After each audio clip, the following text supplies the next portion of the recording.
حتیٰ کہ زندگی کے تھپیڑے کھاتے کھاتے ایک عمر کو پہنچ کر طبیعت اس قدر شانت ہو جائے گی کہ کسی نئے چرخے سے خون نہیں بہے گا۔ اطمینان سے کہو بیٹی، جلدی کیا ہے؟ اور ابھی تھوڑی دیر پہلے جب وہ بازوؤں کے حلقے میں منہ دیے پڑی تھی، بازوؤں سے اوپر جھانکتی اس کی ذہین اور معصوم آنکھوں میں ننھے ننھے سے کیسے خوابوں کے جگنو چمک رہے تھے۔ کتنی مرتبہ انہوں نے خوفزدہ ہو کر اسے چونکانا بھی چاہا، لیکن مدہوشی کی اس کیفیت میں خود فراموشی شاید اسے اچھی لگ رہی تھی۔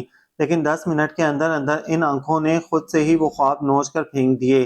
کاش وہ اسے وہاں نہ بھیجتی جس حادثے سے وہ گزر آئی ہے، اس کا سامنا نہ کرنا پڑتا تو خود فریبی ہی صحیح، لیکن چند دن اور اس مدہوشی کے عالم میں گزر جاتے۔ اب تو یہاں سے وہاں تک ٹوٹی ہوئی کرسیوں کی چبھن تھی، غبار اور گرد۔ حالانکہ ایسا بھی ہوتا ہے، وہ بہت خوددار لڑکی ہے، اس کا دل توڑا گیا ہے اور اس کی عادت نہیں وہ دل توڑوا توڑوا کر پھینکتی پھرے۔ وہ اپنی ہدک آسانی سے برداشت نہیں کرے گی۔ وہ کیا کرے گی اور پھر کیا ہوگا؟ ان کے رونگٹے کھڑے ہو گئے۔ شام تک کتنی مرتبہ خالہ بی نے اسی کی نظر بچا کر اس کو دیکھا، کہیں وہ رو تو نہیں رہی، کہیں اس کا کوئی نقصان تو نہیں ہو گیا، لیکن وہ تو سکون سے اپنی بڑی بڑی آنکھیں کھولے پاؤں راکنگ چیئر کے ڈنڈے پر رکھے جھولتی ہوئی ٹی وی دیکھتی رہی، جیسے شام کا یہ وقت وہ ہر روز گزارتی تھی۔ گویا گزشتہ روز کی شام اور آج کی شام میں کوئی خاص فرق نہیں تھا۔ کیا پتہ میرے اندیشے ہی بے جا ہوں، خالہ بی نے اپنے کمرے میں جاتے سوچا۔ روبا نے چپکے سے گردن گھمائی۔ بڑی دیر سے وہ سوالات میں چکر کھا رہی تھیں، لیکن انہوں نے ایک بھی سوال نہیں پوچھا۔ پوچھ لیتی تو وہ سچے جھوٹے جواب دے کر انہیں مطمئن ضرور کر دیتی۔ اس کی آنکھیں آنسوؤں سے لبریز ہو گئیں۔ کتنا عجیب مذاق ہوا تھا اس کے ساتھ۔ ابھی تو اس نے اڑان لینے کی کوشش ہی کی تھی کہ اسے دھپ سے نیچے لا پٹخا گیا۔ کیا تھا اگر یہ پچھلے 15-20 روز بھی اس کی زندگی میں نہ آئے ہوتے، اور وہ خود ان ساری باتوں کی کیا وضاحت کرے گا؟ کتنی شدت سے اس کا جی چاہا وہ آئے، پھر اسے اپنے ہونے کا یقین دلائے۔ کچھ بھی تو نہیں ہوا، سب ٹھیک ہو جائے گا، سب کچھ اس طرح ہوگا جیسا اس نے چاہا، اسی طرح ہنستے ہنستے محبت بھری نرمی سے، لیکن ڈانٹ ڈانٹ کر سارے اندیشے سارے تفکر بھگا دے۔ وہ رات گئے تک ٹی وی دیکھتی رہی، لیکن لوہے کی الماری کے اس پار سناٹا ہی رہا۔ ہر بار اسے لگا برآمدے میں کوئی پھر رہا ہے، ابھی شاید کسی نے دروازے پر ہاتھ رکھا ہے۔ اسٹاپ تک پہنچنے والی سڑک اس نے کس سست روی سے پار کی۔ ہر بار اسے لگا جیسے اس کے پیچھے گاڑی کے بریک چرچرائے ہیں، کسی نے ہارن دیا ہے، اور جب بھی چونک چونک کر اس نے پلٹ کر دیکھا تو سڑک حد نظر تک خالی ملتی۔ پھر 2 منٹ بعد وہی دھوکہ اس کی سماعت دوبارہ کھاتی۔ نیلی بس میں بیٹھ کر بھی اس نے ایک مرتبہ کھڑکی سے باہر دیکھا، پھر جیسے انتظار کے اس سبق کو ہمیشہ کے لیے بند کر دیا۔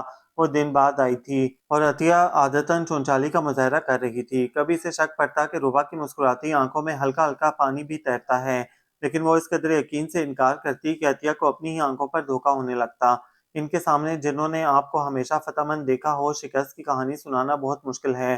آپ کا تو دل ٹوٹا ہی ہے، اس کا بت بھی ٹوٹ جاتا ہے۔ پھر اس دوپہر وہ بے دھڑک سرحد عبور کر کے اس طرف آ گئیں۔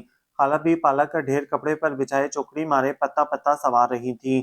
ان دونوں نے ہی بیک وقت خاتون کی طرف دیکھا۔ انہوں نے نہ سلام دعا کی تھی، نہ تعارفی مراحل سے گزرنے کی تکلیف گوارا کی۔ ایک ہاتھ کمر کے خم میں ٹکائے، دوسرے کو آنکھوں پر بطور سرجا استعمال کر کے دھوپ سے بچ رہی تھیں۔ روبا کے اندر ابال سا اٹھا۔ السلام علیکم جی، انہوں نے لٹ سا مارا تھا۔ وعلیکم السلام۔ خالہ بی کے دھیمے نرم اور شائستہ لہجے کو سنے بغیر انہوں نے اپنی بات جاری رکھی۔ ہارون نے یہ گھر آپ لوگوں سے خریدا تھا، دیکھ لیں آپ مردوں کے سارے کام بے تکے ہی ہوتے ہیں۔ 2 کمرے چھوڑ دیے، گھر خرید لیا۔ گھر کیا ایسے خریدے بیچے جاتے ہیں؟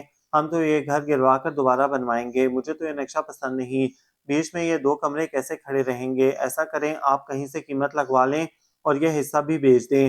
معاف کیجیے، خالہ بی سے پہلے وہ بولی تھی، اور خالہ بی کو یہی ڈر تھا وہ نہ بول پڑے کہیں۔ ہمیں جو بیچنا تھا بیچ دیا، اور جو حصہ نہیں بیچا وہ کبھی نہیں بکے گا۔ خریدنے والے نے انہی شرائط پر خریدا ہے، کسی نے کسی کے سینے پر بندوق نہیں رکھی تھی۔ وہ اس بدزبان لڑکی کی طرف بھویں چڑھائے رعونت سے دیکھ رہی تھیں۔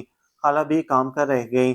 ان میں لڑنے جھگڑنے کا نہ تو کبھی بھی حوصلہ نہیں تھا، اب تو بیماری نے اس قابل بھی نہیں چھوڑا تھا کہ کسی کو لڑتا ہی دیکھ لیں۔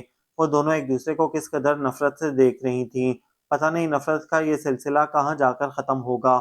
انہوں نے روبا کو گھورا تو ایسے ہی تھا جیسے اس کے پرخچے اڑا دیں گی، لیکن اس کی بات کے جواب میں ایک لفظ بھی نہیں بولا۔ خالہ بی نے سوچا بھی بہر کیف وہ خاتون بڑی ہیں، وہ اس کی بد تہذیبی پر ان سے معذرت کر لیں، یا یہ کہ وہ سب کی لاڈلی ہے اور کبھی کسی نے اس کی اس طرح ہتک نہیں کی، لیکن پھر انہوں نے اپنا ارادہ بدل دیا۔ یہ ان دونوں کی جنگ تھی اور اس کا فیصلہ انہی کو کرنا تھا۔ وہ واپس تو چلی گئیں، لیکن رات تک وہ دروازے کے پیچھے سے ان کی بڑبڑاہٹیں سنتی رہیں۔ اس قدر چالاک لڑکی ہے توبہ، وہ تو 2 دن میں بیچ کھائے گی۔ مجھے بھی تجھے بھی، نہ خاندان نہ تعلیم، اور دماغ دیکھو 7ویں آسمان پر۔ ارے اتنی کوئی حور پری بھی نہیں۔ خالہ بی تک آواز کس قدر صاف صاف آ رہی تھی، اور وہ ان کے برابر ہی تو بیٹھی تھی اور بہری بھی نہیں تھی۔ خالہ بھی کتنی دیر تک سہمتی رہی، اگر ابھی اٹھ کر اس نے خاتون سے ہاتھا پائی شروع کر دی تو حالات قابو سے باہر ہو جائیں گے۔ لیکن پھر انہیں تسلی ہوئی کہ وہ پاگل نہیں ہو گئی تھی، یوں ہی اٹھ کر ٹکرے مارتی نہیں پھر رہی تھی۔ وہ بڑے سکون سے اپنا کام کرتی رہی۔ ان 3 دنوں میں اسے ایسے لگا جیسے وہ بالکل ہار گئی ہو، حالانکہ وہ کسی دوڑ میں شریک نہیں ہوئی تھی، اور ابھی تو اسے سوچنے کا ڈھنگ بھی نہیں آیا تھا کہ سب کچھ چھن گیا۔ بیٹھے بٹھائے اس کی آنکھیں بھر آئیں، اپنی شدید حیرت کے احساس سے اس کی آنکھیں بھیگ جاتی۔ بہت پہلے عطیہ نے ایک پیشن گوئی کی تھی اور وہ خود بھی حیرت زدہ تھی کہ اس سارے ڈرامے میں وہ خود کہاں ہے۔ اس نے خدشوں کا اظہار تو ربا کی وجہ سے کیا تھا۔ اس وقت بھی جب وہ شدید مایوسی کے عالم میں ڈپارٹمنٹ کی سیڑھیاں اتر کر آئی تو برآمدے کے عین سامنے کھڑی مانوس سی گاڑی اور کھلے دروازے میں اس مانوس شخص کو جمع دیکھ کر وہ ٹھٹک گئی۔ تھوڑی سی دیر کے لیے تو اس کا بھی جی چاہا وہ بھی بھاگ جائے، جس طرح وہ سابقہ 3 دنوں سے غائب رہا تھا، لیکن پھر اسے خیال آیا بھاگ کر اسے کسی خوش فہمی میں مبتلا کرنے سے کہیں بہتر یہ ہوگا کہ اس کا حساب بے باک کر دیا جائے۔ وہ ٹھٹکی ہی تھی اور وہ جیسے اس کے ارادوں سے آگاہ ہو کر اس کے سامنے آ گیا۔ بیٹھو گاڑی میں، اس نے جھڑک کر کہا تھا۔ میں تو گھر جا رہی ہوں، کیا آپ مجھے میرے گھر کے دروازے پر اتار سکتے ہیں؟ ہاں کیوں نہیں، اس نے غصے سے اس کی آنکھوں میں دیکھا۔ تم نے بس مجھے اتنا ہی جانا ہے، میں اتنا کمزور آدمی نہیں ہوں، بیٹھو چلو۔ کتنی اچھی لگتی ہیں اس قسم کی باتیں کانوں کو، ہے نا؟ وہ اطمینان سے اس کے برابر والی سیٹ پر بیٹھ گئی۔ چٹانوں جیسے عزائم رکھنے والا، پہاڑوں سے ٹکرا جانے والا شخص آپ کی خاطر ساری دنیا کو ٹھوکر سے اڑا دیتا ہے۔ ابھی گاڑی کیمپس سے نکلی بھی نہیں تھی کہ اس نے روک لی۔ وہ کسی برمے کی طرح چھیدتی نگاہوں سے اس کی طرف دیکھ رہی تھی۔ طنز کر رہی ہو؟ کیوں مجھے کمزور بنا رہی ہو؟ کم از کم ایک طرف سے تو مجھے مطمئن ہونے دو۔ دیکھو امی اس قسم کی نہیں تھی، میں ان کی کایا پلٹ پر خود بھی حیران ہوں۔ حالانکہ حقیقت یہ ہے کہ اگر تمہیں میں نے پہلے نہ دیکھا ہوتا اور انہوں نے دیکھا ہوتا تو وہ تمہیں پسند کرتی، لیکن عموماً مائیں یہ برداشت نہیں کرتی کہ ان کا بیٹا کسی سے محبت کرنے لگے۔ انہیں لگتا ہے یہ ان کی حق تلفی ہوئی ہے، جیسے انہیں نیچا دکھانے کی کوشش کی گئی ہے، لہٰذا وہ بے سبب ضد میں آ گئی ہیں، اور امی کا یہ روپ میرے لیے بالکل اجنبی ہے۔ پلیز ایسی باتیں مت کرو جو ہر طرف سے میرا سکون برباد کر دیں۔ آپ بھی پلیز ایسی باتیں مت کریں۔ آپ کا کیا خیال ہے کسی دن آپ کی والدہ مجھ سے محبت کرنے لگیں گی اور آپ کے خیال میں میں اس خیرات بھری محبت کو قبول بھی کر لوں گی؟ انہیں میری ذات سے وطنیت تک میری ہر چیز پر اعتراض ہے۔ میں ایسی جگہ جانا پسند بھی نہیں کروں گی جہاں ہر قدم پر میں اپنی توہین کروا چکی ہوں۔ تم بہت غصے میں ہو ربا، تسلی سے سوچو، سکون سے سوچو، ہر چیز ٹھیک ہو جائے گی، کسی کو بدلنے کی ضرورت نہیں پڑے گی، خیالات بدل جائیں گے۔ اور تمہارا خیال ہے مجھے کوئی صدمہ نہیں ہوا، میری ہتک نہیں ہوئی؟ تم خود کو مجھ سے الگ کر کے کیوں سوچ رہی ہو؟ جب ہم مل کر فیصلہ کریں گے تو اس الجھن سے بھی نکل آئیں گے۔ وہ محسور نہیں ہونا چاہتی تھی، اس نے تہیہ بھی کر لیا تھا، لیکن جب اس نے بازو بڑھا کر اس کی پیشانی اپنے کندھے پر ٹکائی تو وہ پھوٹ پھوٹ کر رونے لگی۔ کتنی دیر تک وہ اس کے سر کو سہارا دیے اس کے بالوں کو سہلاتا رہا۔ میں اسی لیے ان سارے دنوں میں تمہارے سامنے نہیں آیا، مجھے پتا تھا تم بہت غصے میں ہو، میرا تو خیر الٹا اپنی ہی نقصان کرو گی۔ میں نے سوچا چلو تنہا بیٹھ کر تم رو لو، سوچ لو، اس دوران کسی نتیجے پر بھی پہنچ جاؤ گی، لیکن سنو تم کوئی حماقت نہیں کرو گی، اچھا؟ ہمت نہ ہارنا اور کوئی ایسا فیصلہ نہ کرنا جس سے ناقابل تلافی نقصان پہنچے، اور اگر کسی وجہ سے دیر ہونے لگے یا دوری آ جائے، چاہے عارضی اور چاہے بہت طویل، تب بھی بے اعتباری کا مظاہرہ نہیں کرو گی۔ وعدہ کرو ایسے نہیں، پکا والا ہاتھ ملا کر، اور ہاں یاد رکھو یہ تمہارا رویا دھویا چہرہ مجھے تو صرف پریشان ہی کرتا ہے، خالہ بھی کی صحت برباد کر دے گا، لہٰذا دھیان رکھنا۔ وہ گھر میں داخل ہوئی تو آنکھیں رو رو کر محترم ہو رہی تھیں اور سر پر نصیحتوں کا ایک پلندہ تھا جو بے سوچے سمجھے اس نے اٹھا بھی لیا تھا۔ مسلسل بہتے آنسو ہتھیلیوں سے رگڑتے رگڑتے گال بھی سرخ ہو رہے تھے۔ خالہ بھی کنکھیوں سے اس کی طرف دیکھتی رہیں۔ اگلے ہی دن عجیب حادثہ پیش آ گیا۔ خاتون ہلکی سی دستک دیکھ کر ناوقت ہی اندر چلی آئیں۔ خالہ بھی کے دوپہر کے سونے کا وقت تھا، وہ ابھی دوائیں کھا کر لیٹی ہی تھیں۔ آج اتفاق سے ربا کو بھی دیر ہو گئی تھی، کھانا دیر سے کھایا گیا، پھر دوا بھی وقت پر نہ کھائی جا سکی، اس پر وہ بھی آ گئیں بغیر اجازت اور خود ہی کرسی گھسیٹ کر بیٹھ بھی رہیں۔ ربا سنک پر کھڑی دوپہر کے کھانے کے برتن دھو کر رکھ رہی تھی۔ انہوں نے اسے وہیں کھڑے کھڑے ایک نظر دیکھا۔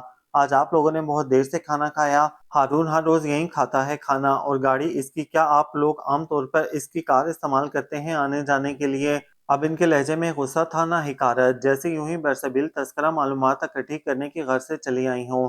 نہیں، خالہ بی نے سکون سے کہا، کھانا تو شاید ہاں عموماً، لیکن گاڑی صرف ایک ہی مرتبہ استعمال کی تھی اس کی، جس دن میں ہسپتال۔ لیکن آپ یہ باتیں ہارون سے کیوں نہیں معلوم کرتی؟ ایک دفعہ تو خیر نہیں، وہ ہنس کر بولی تھی، یونیورسٹی تو آپ کی لڑکی اس کے ساتھ ہی آتی جاتی ہے، مجھے تو یہی بتایا گیا ہے، بلکہ ابھی میں نے خود اپنی آنکھوں سے۔ روبا کا منہ لال سرخ ہو گیا، پلیٹ اس کے ہاتھ سے چھوٹتے چھوٹتے بچی، بس اب اس کی کسر رہ گئی تھی کہ خالہ بھی اس عمر میں اولاد کے ساتھ جھوٹ کے ہاتھوں ذلتیں برداشت کریں۔ بار کیف خالہ بھی نے خفت اور صداقت سے کہا، میرے علم میں نہیں، اور اگر ایسا ہوا ہے تو ضرور کوئی وجہ بھی ہوگی۔ لمحہ بھر کے لیے خالہ بھی کی روشن خیالی خاتون کو آگ لگا گئی۔ انہوں نے منہ کھولا جیسے شعلے اگلیں گی، لیکن پھر جیسے ہی انہوں نے خود پر قابو پا لیا، ارے آپا جی، ہمارے آپ کے علم میں ہوتی ہی کہاں ہیں ایسی باتیں، اور یہ اولاد سمجھتی ہی کیا ہے بڑوں کو۔ سچ بات یہ ہے کہ میرے بیٹے نے مجھے بھیجا ہے، میں آپ کی بیٹی کے لیے رشتہ لے کر آئی ہوں، اب ہمیں بھی کیا جی، رائے آپ سے لی نہ مجھ سے، بیٹے نے بھیج دیا تھا آ گئی ہوں، آپ بھی ہاں کر دے چپ چاپ، بس ان دنوں تو ماں باپ کا یہی کردار رہ گیا ہے، سب کام بالا ہی بالا ہو جاتے ہیں، ہمارے ہاں کچھ بالا بالا نہیں ہوتا۔ اس نے سنا خالہ بی کی آواز پہلی مرتبہ بلند ہوئی تھی، لیکن لڑکھڑائی نہیں، میں اس رشتے سے انکار کرتی ہوں، اور جب میں نے انکار کیا ہے تو یہ ربا کے والدین سب کی طرف سے انکار سمجھیے، یقین نہ آئے تو وہ سامنے کھڑی ہے، اس سے پوچھ لیجئے، اور اپنے بیٹے کو بھی اطلاع دے دیجئے، آپ کے شاید نصیب میں نہیں تھی، لیکن الحمدللہ خدا نے اپنی مہربانی سے ہمیں ہمیشہ فرما بردار اولاد سے نوازا ہے۔ ان کے چہرے کا رنگ یک لخت ہو گیا، اس کی تو ان کو 1% بھی امید نہیں تھی، گو انہیں ربا کو بیانے کا بھی کوئی ارمان نہیں تھا، لیکن یوں منہ توڑ جواب کا تو وہ سوچ کر بھی نہیں آئی تھیں۔ ان کو تو یقین تھا خالہ بھانجی ادھار کھائے بیٹھی ہیں، بلکہ ان کی اتنی ذرا سی غیر حاضری میں روٹیاں کھلا کھلا کر انہوں نے بیٹا بھی پھانس لیا تھا۔ کتنی دیر وہ ساکت بیٹھی رہیں، انکار کی حدت کیسے برداشت کی جاتی ہے، اس سے پہلے سامنا بھی نہیں ہوا تھا۔ وہ شکنجبین کا بنا بنایا گلاس چھوڑ کر اٹھ گئیں۔ روبا نے ان کو جاتے دیکھا، کاش یہ سب یوں شروع نہ ہوتا، لیکن جو خاتمہ ہوا وہ بالکل درست تھا۔ خالہ بی نے کسی قسم کی جذباتیت کا شکار ہوئے بغیر صحیح فیصلہ کیا تھا، اس طرح اس کو کسی وجہ کے بغیر ہزیمت کا شکار ہونے سے بچا لیا۔ شاید یہ فیصلہ اس سے یوں نہ ہو پاتا۔ پھر جیسے دفعتاً دونوں طرف سے گولہ باری بند ہو گئی، اور فضا میں جو مسلسل تناؤ کی سی کیفیت تھی اس میں بھی جھول آ گیا۔ معمولات میں روزمرہ کی تلخی ختم ہو گئی، لیکن ایک سناٹا تھا جو دونوں گھروں کو اپنی لپیٹ میں لیے تھا۔ کبھی اتفاق سے ربا اسی وقت یونیورسٹی جانے کے لیے نکلتی جب وہ اپنی کار میں بیٹھ رہا ہوتا تھا، تھوڑی دیر کے لیے جیسے منظر پر سکتہ طاری ہو جاتا، وہ بریف کیس پکڑے خاموشی سے اٹھتے قدموں کے تعاقب میں دور تک نظریں لے کر جاتا، لیکن اس نے منہ سے کچھ بھی کہنا بند کر دیا تھا۔ سارا سارا دن وہ گھر سے غائب رہتا، اور راتوں کو کئی کئی گھنٹے کے حساب سے وہ سامنے والے لان میں ٹہلتا رہتا۔ پہلے کی طرح وہ سیڑھیوں کے سامنے کھڑے ہو کر خالہ بی کی خیریت بھی ضرور دریافت کرتا، مگر اب اس کے انداز میں چونچالی کے بجائے سنجیدگی آ گئی تھی۔ ان کی دواؤں، بلڈ پریشر کے رزلٹ اور ڈاکٹر کے اگلے وزٹ کی ہر تفصیل وہ کھڑے کھڑے معلوم کرتا اور چلا جاتا۔ خالہ بھی اسے اندر بلانے کے لیے کبھی اصرار بھی نہ کرتی، لیکن خالہ بھی کو لگتا تھا اس کی آنکھیں الزام دیتی ہیں، شکایت کرتی ہیں، آپ نے یہ زیادتی کیوں کی، آپ سے کسی کو توقع تھی، اور اب رہ بھی کیا گیا تھا، اپنی طرف سے تو اس نے تمام معاملات سلجھا لیے تھے، مسائل حل ہو گئے تھے، پھر بھی وہ خالہ بی سے نظریں بچا کر بات کرتا اور اس کا سامنا کرنے سے بہت زیادہ کتراتا۔ خالہ بی جب بھی اس کا دھواں دھواں چہرہ دیکھتی ان کے دل سے ہوک اٹھتی، پتہ نہیں وہ سوچتی اس کی ماں کے دل سے کیا کیا نہیں اٹھتا ہوگا۔ پھر اتنے دن بعد اچانک اسے ڈپارٹمنٹ کی سیڑھیوں پر کھڑا دیکھ کر اس کی آنکھوں میں آنسو آ گئے۔ ارے تو کیا بھولنا اتنا مشکل کام ہوتا ہے، اسے اپنے آپ سے بہت خفت ہوئی، کتنا اچھا لگ رہا تھا اتنے دنوں سے یہ سوچنا کہ سب ختم ہو گیا، ہر تعلق، ہر رشتہ، ناتا، ہر یاد، اور کبھی کبھی سر ٹکراتا یہ خوف کہ ادھر سے دراصل سب ختم ہو گیا ہے، لہٰذا اس قدر جھک کر یاد رکھنے کی کیا ضرورت تھی۔ وہ سیڑھیوں کے موڑ پر کھڑا اسے ایک ایک سیڑھی نیچے اترتا دیکھ رہا تھا، اور جب وہ روبرو تھے، خاموش اور چپ چاپ، صرف بے سوچے سمجھے ایک تواتر سے ربا کی آنکھوں سے آنسو بہہ رہے تھے۔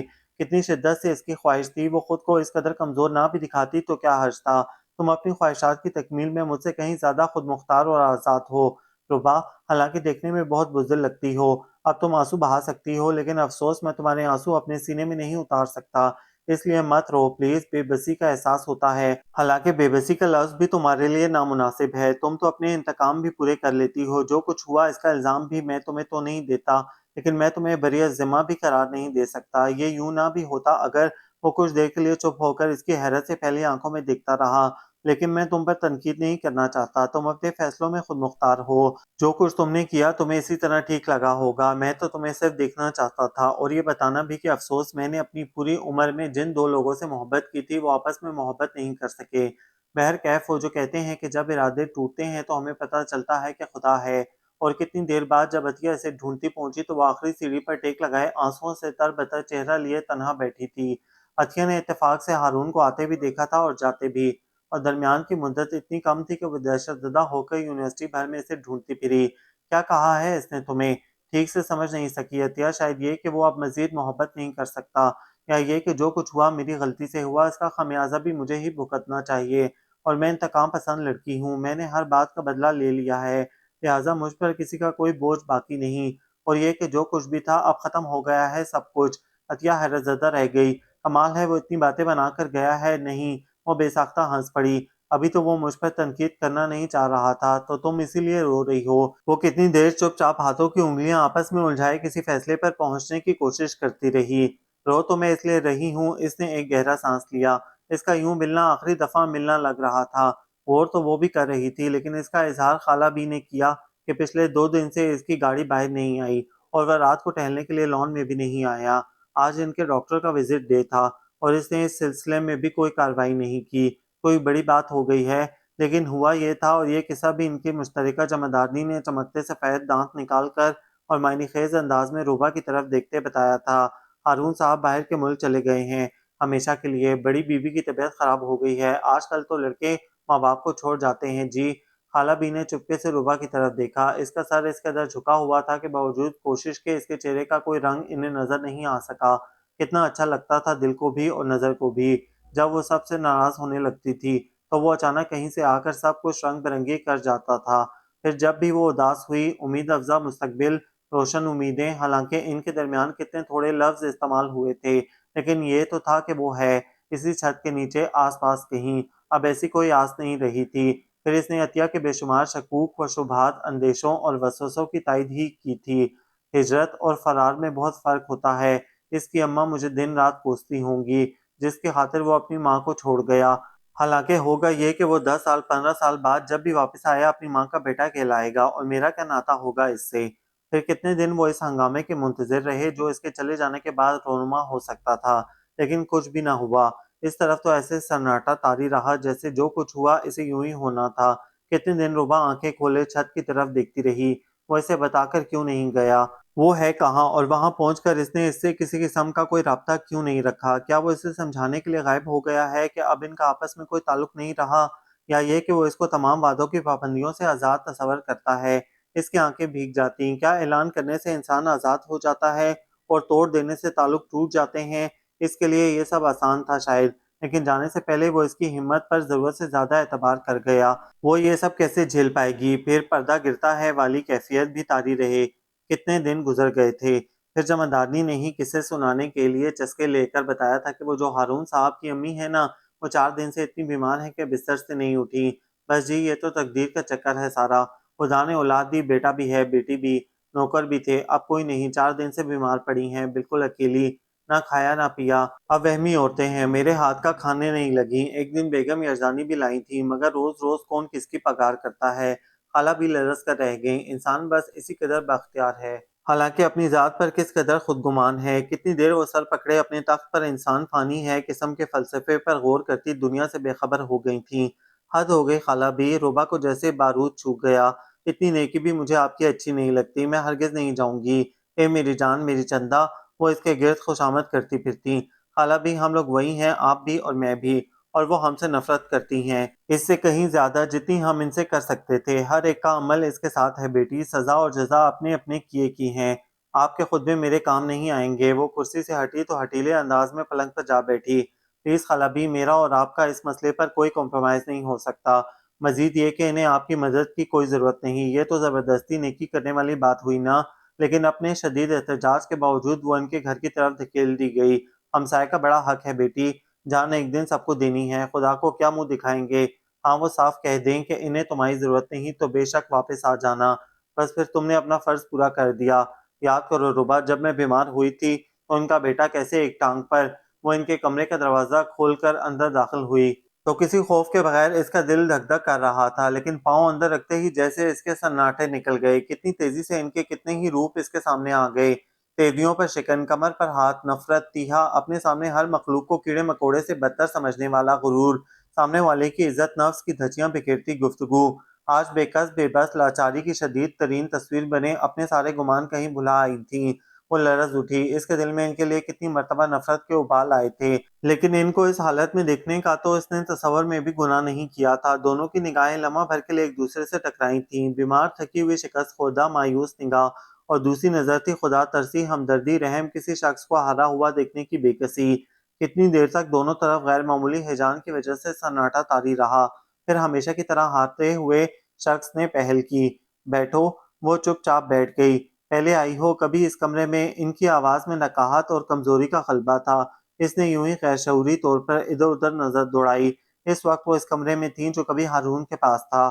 انہوں نے چادر بھی بستر سے اٹھا کر وہی اوڑھ لی تھی جو اس دن پھینک کر وہ خالہ بی کی مدد کو بھاگا تھا۔ واقعی اس وجود نے نہ صحیح البتہ وجود کے نیچے بستر اور اوپر والی چادر نے ان پر بہت بڑا احسان کیا تھا۔ مجھے بتایا گیا ہے میں اس کمرے میں پیدا ہوئی تھی۔ تو وہ ان کے سوال کا جواب جان بوجھ کر اپنی مرضی کے مطابق دے رہی تھی۔ خالہ بی کو کسی نے بتایا کہ آپ بیمار ہیں؟ ہمارے علم میں نہیں تھا۔ کیسی بے کسی تھی، ورنہ اس اکھڑے اکھڑے اخباری لہجے جیسے بیان پر تو وہ اس کو کھڑے کھڑے نکال دیتی۔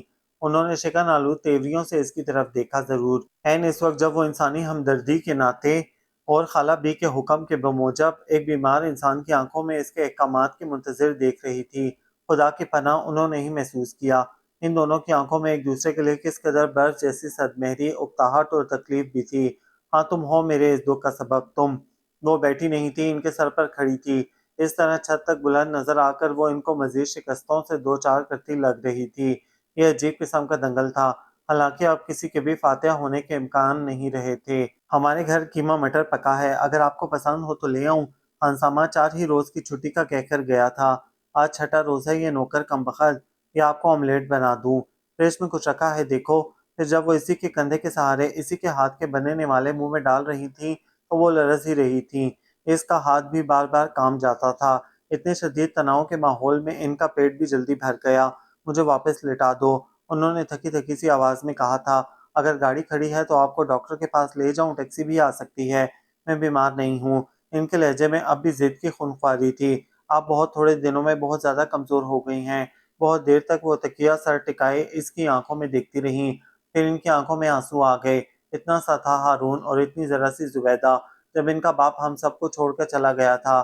پہاڑ سی زندگی کوئی ایسا بھی نہیں کہ یتیم بچوں کے سر پر ہاتھ رکھ دے، پیار کے 2 بول بول دے، اس ڈر سے کہ ہم کچھ مانگ نہ لیں۔ اور اپنے ان بچوں کی خاطر میں بھول ہی گئی ہوں کہ میں عورت ہوں، مرد بن گئی۔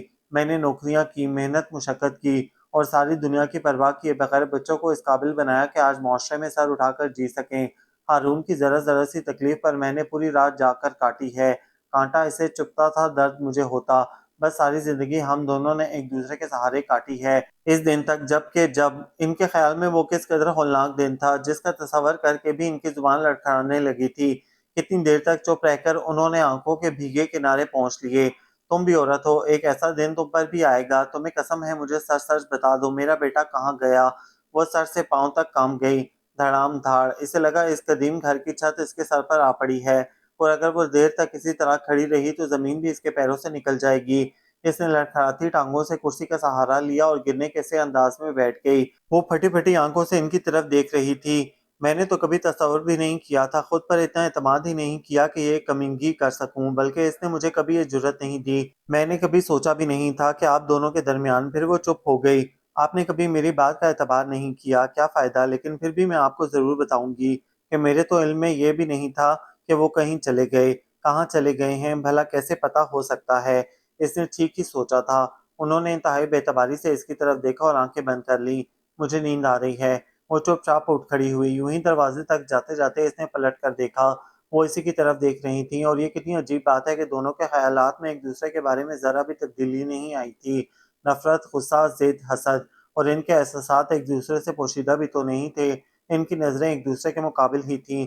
لیکن وقت کیسی ستمگر کیسی چیز ہے کہ کن دو کو ایک دوسرے کے مقابل لا کھڑا کیا تھا۔ آپ نہ بھی چاہیں تو برداشت کرتے رہیں۔ روبا انہی سڑکوں اور گھروں میں کھیل کر پلی بڑی تھی۔ روبا کے نانا، ماموں کے دوست اور ان کے اولادیں سب ادھر ادھر ہی تھے، دائیں طرف کوئی سڑک پار اور کچھ نہیں تو اگلی گلی میں۔ پھر وہ انکل رزاق، کرنل افتخار چودھری انکل کی بہو، مفت مشورہ دینے والے ڈاکٹروں کی ایک لائن لے کر حاضر ہو گئی۔ یوں بھی پاس پڑوس سے محبت مروت برتنا علاقے کی روایت میں سے تھا۔ بس ذرا دیر کی بات تھی، اس نے ہارون کی امی کو خود بخود ہی اپنی ذمہ داری تصور کر لیا، جیسے کوئی اپنا بگڑا لاڈلا بچہ آپ کے دروازے چھوڑ کر چلا جائے۔ ہارون کیوں چلا گیا؟ وہ اپنے خراب ہونے کی شکایت کرے بھی تو کس سے؟ ڈاکٹروں کا تنتا بن گیا، نئے پڑوسی آئے ہیں، آپ اتفاق سے کبھی ملاقات ہی نہیں ہوئی۔ ہارون صاحب تو رات گئے ہی آتے تھے، آپ لوگ رحمت بھائی کے گھر آئے ہیں، بھائی آپ ہمارے لیے ایسے ہی ہیں جیسے وہ تھے۔ ارے 40 برس کا ساتھ رہا ہے ہمارا اور ان کا، اور ایسے فرشتہ خصلت لوگ۔ انہوں نے کان بند کر لیے، ان کی طبیعت خراب تھی، انہیں صدمہ جھیلنے کی عادت بھی نہیں پڑ رہی تھی، اور اس پر ایسے ایسے لوگ ان کے جی کو جلانے آ جاتے۔ وہی ذکر وہی قصہ سنتے سنتے کان پک گئے، اور وہ سننا بھی نہیں چاہ رہی۔ بیماری کچھ بھی نہیں نکلی، انہیں بھی پتا تھا کوئی بیماری نہیں ہے، صرف کمزوری اور نکاہت تھی۔ دراصل کیا تھا، اب اجنبی لوگوں کو وہ کیا قصہ سنانے بیٹھے۔ آپ تو خوش قسمت لوگ ہیں، تیماردار بھی کون ملا، آپا بھی اور ربا۔ ارے ربا کی امی نے تو اس محلے کا کوئی گھر ایسا نہیں چھوڑا تھا جس کے چلے میں اچھوانی بنا کر نہ بھیجی ہو۔ ہم تو احسان مند ہیں اس بلاک کے، اس گھر کے۔ وہ آنکھیں بند کر لیتی۔ ان کی بیٹی ریاض میں تھی، انہوں نے ریاض جانے سے اور اس کو یہاں بلا کر رکھنے سے انکار کر دیا تھا۔ ان کا میکا سرگودا میں تھا، اور میکا بھی کیا تھا، ایک بہن اور اس کے بچوں کا ہی دم تھا، لیکن سردست وہ کسی کی کوئی خدمت لینے کے موڈ میں نہیں تھی، اور ربا کی تو ہرگز بھی نہیں۔ لیکن ان کے پاس کسی مسئلے میں کوئی چوائس نہیں تھی، اور وہ اس قدر خاموش ہو گئی تھی کہ ربا کو ان پر رحم آتا۔ تقدیر بھی عجب ستم گر چیز ہے، جس چیز پر ہم فخر کرتے ہیں اور اتراتے پھرتے ہیں وہی ہمارے غرور توڑنے نکل جاتے ہیں۔ وہ ہر روز یونیورسٹی سے واپس آ کر کئی گھنٹے ان کے پاس گزارتی، کتابیں سامنے کھلی ہوتی اور اس کا ذہن ادھر ادھر بھٹکتا پھرتا۔ پتہ نہیں ذہنی اذیت سے ان کی نجات کب ہوگی، اور وہ جو یوں بے دردی سے ان کے ساتھ بھی اور اس کے ساتھ بھی سارے رشتے توڑ پھوڑ کر چلا گیا ہے، کب ملے گا، اور ملے گا بھی کہ نہیں۔ کبھی کبھی اسے اندازہ بھی نہ ہوتا۔ وہ کتاب کھولے خود سے اتنی دیر تک الجھتی، پھر وہ اپنے آپ سے بحث کرنے لگتی۔ دونوں طرف کے دلائل اسے دینے پڑتے۔ بعض اوقات مباحثہ خوفناک شکل اختیار کر جاتا، اور جب وہ اچانک موجودہ دنیا میں واپس ہوتی تو وہ اس کی طرف بہت غور سے دیکھ رہی ہوتی تھی، گویا ان کے علم میں تھا۔ وہ بھی خود سے الجھتی رہتی ہے، لیکن پھر ہمیشہ کی طرح وہ دونوں لا علم ہونا پوز کرنے میں مشغول ہو جاتی۔ پھر ادھر ادھر کی ٹالنے والی بے شمار باتیں۔ وٹامن لینے کا وقت ہے، اب یخنی لے لینی چاہیے، اب ان کو گرم پانی کی بوتل درکار ہے، اور دکھوں کی اس حلقال میں ان کا کب کا سویا ہوا کمر کا درد بھی جاگ اٹھا تھا۔ عطیہ آ جاتی تو بڑبڑانے لگتی، یہ کیا مذاق ہوا بھلا، خدمت میں عظمت ہے، نیکی کر دریا میں ڈال، اخلاقیات کے سارے صفحے تم نے گھول کر پی لیے ہیں، اپنی طرف سے بڑی بھلائی کر رہی ہو، اور پتہ ہے وہ کیا سمجھے گی، کہ شاید تم ان کا بیٹا ہڑپ کرنے کے لیے خوشامد میں لگی ہوئی ہو۔ میں کئی دفعہ وضاحت کر چکی ہوں ان کے سامنے، مجھے ان کا بیٹا اب نہیں چاہیے، کسی قیمت پر بھی نہیں۔ اور وہ کیا کہتی ہیں، وہ کیا کہیں گی عطیہ، وہ بالکل بدل گئی ہیں۔ اس 4-5 ماہ کی مدت نے ان کے سارے غرور خاک میں ملا دیے ہیں۔ انہیں اچھی طرح اندازہ ہے وہ کتنی بے بس ہو گئی ہیں۔ اور میرے پاس کیا ہے، میرے پاس بھی تو کوئی چوائس نہیں، میں اتنی بوڑھی عورت کو بے سہارا کیسے چھوڑ دوں۔ یہ نہ نیکی ہے، نہ محبت، نہ کچھ پانے کی خواہش، نہ کھو دینے کا خوف، بس یوں سمجھ لو خدا ترسی ہے اور ہمدردی۔ اگر انسان کی جگہ کوئی جانور ہوتا اسی قدر بے بس اور لاچار، تو بھی میں یہی کچھ کرتی۔ ہم دونوں نے اپنی اپنی مجبوریوں سے مصالحت کر رکھی ہے، ان کے اختیار میں بھی ہوتا تو مجھ سے خدمت لینے کے بجائے مر جانا پسند کرتی۔ سوچو ذرا، یہ مذاق صرف میرے ساتھ ہی نہیں ہوا، ان کے ساتھ بھی ہو رہا ہے۔ بہت کچھ عطیہ سمجھ بھی نہیں پا رہی تھی۔ وہ ربا کو تلاش کرتی کرتی ان کے کمرے میں آئی تو اسے زور کا دھکا لگا۔ جو کچھ وہ دیکھتے رہنے کی عادی ہو گئی تھی وہ نہیں دیکھ رہی تھی۔ ربا ان کے بستر پر چوکڑی مارے ان کے کمبل میں کانپتے گھٹنے آہستہ آہستہ دباتی جا رہی تھی، اور بچپن کا کوئی نہایت ہی غیر دلچسپ قصہ بہت ہی تفصیل سے سنا رہی تھی، جس کو وہ انتہائی دلچسپی سے سن بھی رہی تھیں۔ ان دونوں نے اسے نہیں دیکھا تھا، لیکن وہ دروازے میں کھڑی کھڑی بڑی توجہ سے دونوں کو دیکھ رہی تھیں۔ شفقت اور محبت سے بھرا ان کا بوڑھا چہرہ بڑا نورانی سا لگ رہا تھا۔ ان کے چہرے کی ایک ایک جھری اور ایک ایک مسام سے جیسے ربا کے لیے محبت برس رہی تھی، اور وہ بھی تو ان کے اس قدر نزدیک تھی۔ ان کے کھڑے گھٹنوں سے ٹیک لگائے ان کو آہستہ آہستہ دباتے سہلاتے مؤدب با احترام۔ جدائی کا یہ مشترکہ عذاب بھی بڑی عجیب چیز ہے۔ حالانکہ ہارون کو اس گھر سے گئے صرف 5 ماہ ہوئے تھے، اور جانے کتنے زمانے گزر گئے تھے۔ ارے یہ تو عطیہ آئی ہے، بیٹھو بیٹی، اب کیا فائدہ، عطیہ موقع ملتے ہی تقریر کرتی۔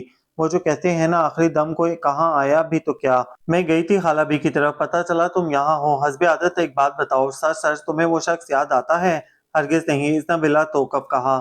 میرا اس سے کیا رشتہ ہے، مجھ سے اس نے کون سا وعدہ لیا ہے یا آس دلائی ہے کہ وہ میرے لیے آ جائے گا؟ میں اتنی بے غیرت نہیں ہوں۔ عطیہ کو شک سا گزرا۔ وہ اسے برا بھلا نہیں کہہ رہی، وہ تو ماتم کر رہی ہے۔ آخر کیا ضرورت ہے پھر دن کا بیشتر حصہ اس شخص کی ماں کے گھٹنے سے لگ کر گزار دینے کی؟ اور جب آپ کو دعویٰ ہے کہ محبت بھی نہیں، وہ جھنجھلانے لگی۔ ابھی وہ خالہ بی سے مل کر آئی تھی، بلکہ کتنی دیر ان کے پاس بیٹھنے کے بعد بھی جب اس کی واپسی نہیں ہوئی، اور خالہ بی نے زیر لب اور ڈھکے چھپے لفظوں میں اسے نصیحت کی تھی کہ وہ اسے سمجھائے کہ اس پاگل پن سے آخر کیا حاصل ہو سکتا ہے، اور یہ کہ اس کا خط آیا تھا گھر سے۔ ربا کی امی نے لکھا تھا کہ رشتہ بہت اچھا ہے، وہ لوگ خواہش مند بھی ہیں۔ اب جب کہ اس کا ایم اے مکمل ہونے کو ہے تو بے جا تاخیر سے کیا حاصل۔ پھر اچھے رشتے آسانی سے ملتے بھی کہاں ہیں۔ خالہ بھی بتا رہی تھیں گھر کا لڑکا ہے اور ان کا دیکھا بھالا ہے، اس کی اور ربا کی بنتی بھی بہت تھی۔ ربا نے وحشت سے چاروں طرف دیکھا۔ وہ تو ٹھیک ہے عطیہ، لیکن پوری زندگی کا معاملہ ہے، کم از کم ذہنی طور پر تیار تو ہونے دو۔ دراصل ہم سب کو گمان ہے کہ تم بہت میچور لڑکی ہو اور تمہیں بہت سی باریکیوں کا احساس بھی ہے۔ خالہ بھی کے بقول جس منزل پر جانا نہیں اس کا راستہ کیا دریافت کرنا، یا اگر کوئی بات ہے تو پھر سچ سچ بتا دو۔ اس کے حلق میں بہت سی کڑوی کڑوی چیزیں آ کر روک گئیں، پھر لڑکتی آنکھوں کی طرف چلیں۔ لمحہ بھر میں سارے منظر جل تھل ہو گئے۔ کوئی بات کیا ہوگی عطیہ، وہ کس بزدلی سے بھاگ گیا ہے؟ اس نے میری تو پرواہ کی ہی نہیں، اپنی ماں کی بھی نہیں کی۔ بجائے حالات سلجھانے کے مجھے اس کا بھاگنا اچھا نہیں لگا۔ اصل میں ماں سے تو کوئی نہیں بھاگتا، وہ 100 سال بعد بھی آیا تو ماں کا تو بیٹا رہے گا ہی، انہی کے پاس آئے گا۔ لیکن میرا اس وقت کیا لگے گا؟ وہ صرف مجھ سے چھپنے کے لیے بھاگ گیا ہے۔ میرا جی چاہتا ہے کاش وہ واپس آئے اور میں اسے بتاؤں، میں اسے دھتکاروں۔ وہ وہیں برآمدے میں گھٹنوں پر ماتھا ٹکا کر رونے لگی۔ بالکل ہی اتفاق سے اسی وقت امی نے پردے ہٹا کر دھوپ کو اندر آنے کا راستہ دیا۔ وہ ان کے برآمدے کی سیڑھیوں پر سر جھکائے ہچکیاں لے رہی تھی۔ پاس ہی اس کی دوست دم بخود بیٹھی تھی۔ کتنی زور سے ان کے دل پر گھونسا لگا، وہ کام کر رہ گئیں۔ ان کا جی چاہا وہ زور سے چیخیں، مت رو مت رو، خبردار رونا مت، خدا اسے زندگی دے، اس طرح نہ رو۔ لیکن انہوں نے منہ سے ایک لفظ نہیں نکالا۔ اسی طرح پردے چھوڑ کر وہ واپس آ گئیں۔ بستر پر چپ چاپ بیٹھ کر انہوں نے اپنے گھٹنوں کی طرف دیکھا۔ اس سردی میں وہ اس قدر سوج گئے تھے۔ ربا نہ آتی تو انہیں بہت تکلیف کا سامنا کرنا پڑتا۔ ان کے لیے اس حالت میں چلنا پھرنا دشوار ہو گیا تھا، اور اس کو اس شدت سے بلکتا دیکھ کر ان کے گھٹنوں کا درد اور بڑھ گیا تھا۔ گرم پانی کی جو بوتل اس نے دی تھی وہ ٹھنڈی ہو گئی تھی۔ اتنی طویل چھٹی گزار کر آنے کے بعد انہوں نے جو نوکر نکالا تھا اس کو یا کسی کو دوبارہ نہیں رکھا، اور خود ان کے گھٹنوں میں اتنا دم نہیں تھا کہ وہ چولہے پر اتنی دیر کھڑی رہ کر ایک کیتلی پانی گرم کر لیں۔ شام کو وہ آئی تو انہوں نے چپکے سے اس کی طرف دیکھا۔ اس کی آنکھوں کی سرخی برقرار تھی، اور پپوٹوں کے اوپر ہلکا سا ورم مسکرانے کی کوشش میں اس کو اس قدر خوبصورت اور باوقار بنا رہے تھے۔ وہ ان کے بیٹے کے لیے روئی تھی۔ ان کا جی چاہا اسے کلیجے میں بھر لیں۔ وہ بڑی تھیں، انہوں نے آنسو بھی ضبط کر لیے۔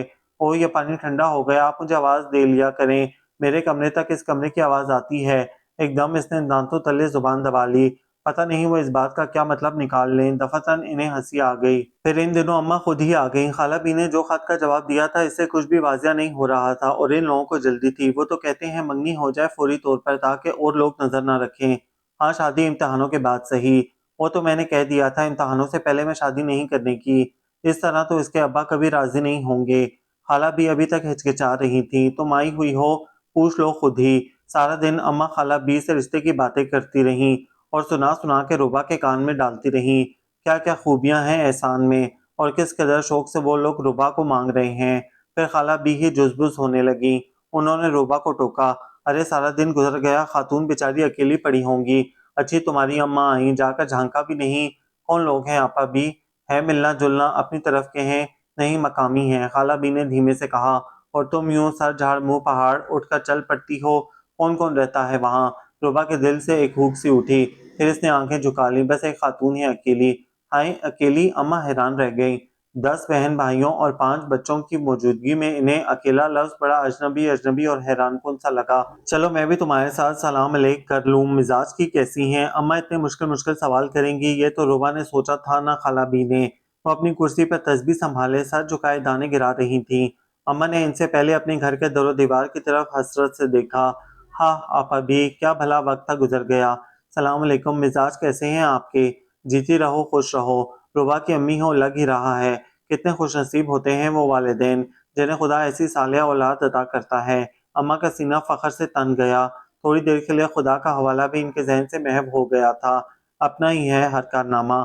آپ یہاں تنہا رہتی ہیں؟ جی ہاں، آج کل اکیلی ہوں، میرے شوہر تو بہت پہلے فوت ہو گئے تھے۔ بیٹا باہر ہے ان دنوں، اور بیٹی ریاض میں ہوتی ہے۔ لمحہ بھر کے لیے امی نے عادتاً ان کی زندگی میں دخل دینا چاہا۔ بیٹی ریاض میں ہے اور بیٹا باہر، آخر باہر کا کوئی نام بھی ہوگا، لیکن ان کے فکرے ادھورے رہ گئے۔ خاتون نے اماں کی بات کاٹ کر کہا، بیٹی اپنی والدہ کی کوئی خاطر کرو، کوئی چائے وغیرہ بناؤ۔ معاف کیجیے گا، میں اپنے گھٹنوں سے مجبور ہو جاتی ہوں۔ اس موسم میں خدا نے فرشتوں کی طرح ان لوگوں کو میری مدد کے لیے بھیج دیا ہے۔ آپ رہیں گی کچھ دن؟ اماں کا دل ابھی تک دیواروں کواڑوں کے راستے گھر میں گھوم رہا تھا۔ وہ ایک دم چونکی۔ نہیں، زیادہ دن نہیں، وہ دراصل ربا کے رشتے کی بات چل رہی ہے۔ ربا؟ اماں کو یکدم کمرے میں اس کی موجودگی کا احساس ہوا۔ خالہ نے کیا کہا ہے بیٹا؟